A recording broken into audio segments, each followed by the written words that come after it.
Story ideas come about as a collaborative effort, just like anything else we do in the newsroom, between myself and the reporters. I definitely tend to believe that the best ideas come from the reporters themselves, from their own beats. I'm definitely dialed into the community, but they're the ones who are out in the field every day talking to people, seeing things.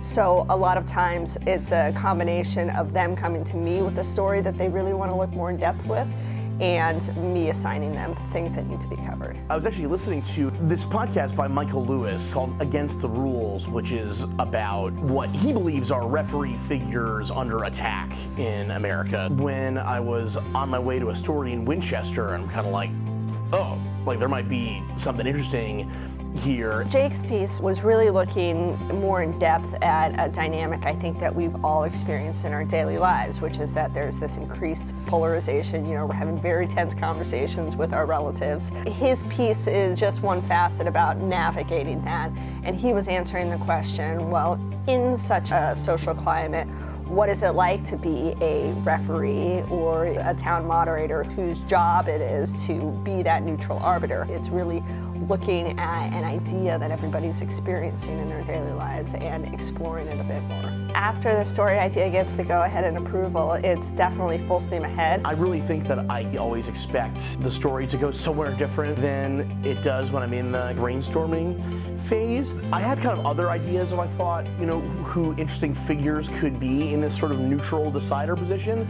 but it became more feasible, and especially just the kind of the good sources who came up for both the kind of umpires and then for the town moderators, I thought allowed for, you know, a little deeper of a look. My very general approach to interviewing is I really want to let the other person talk. A lot of it is just simply, you know, kind of getting them to ease into a little more depth, because there's something kind of inherently nerve-wracking about getting interviewed in almost any setting. And what I liked about the umpire interviews was these guys were already very comfortable being at a baseball field where they've been their entire lives, and they're willing to speak very candidly and share some really interesting and funny stories in a way that would have been harder if it was in an office, if it was over the phone. I record pretty much every interview everywhere. The main reason I record is obviously for accuracy. Other advantages, I would say, are kind of a way to organize the way the interview goes.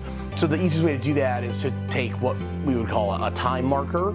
So if I have a notebook in front of me, I'll try to loosely jot down what time someone may have said something notable or interesting, and then I'll go back and, you know, try to find that good quote. The writing process was mostly me pulling together a bunch of handwritten notes, some written transcriptions on my computer, going through these recordings, and then it's just working with this juxtaposition of the umpires and the moderators. So after you write the story, you know, we say you file it, basically you send it up to the editor in the editing software. For a centerpiece story like this, we try to have them ready a little further in advance so that more editors can get a look in. My role is really to look for holes, anything that they haven't thought of that would be important to really provide the reader with the full context of the story, and then also just to shape it a little bit. The Onyx very adamant about line-by-line editing, and we all really like that. It makes our writing a lot better. At the root, everything that we do, and I firmly believe this, should be a story. Whether they're reading a city council meeting, a story, or whether they're reading an article about the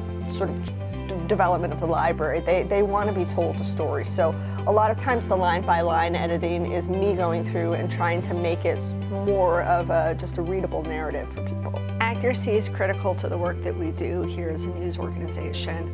Our mission is to inform the public of important things in their community, and if we're actually misinforming them, then we're falling significantly short of that. We take our responsibility very seriously. We're reporting on people's lives. Mistakes that we make can have very tangible impacts on that.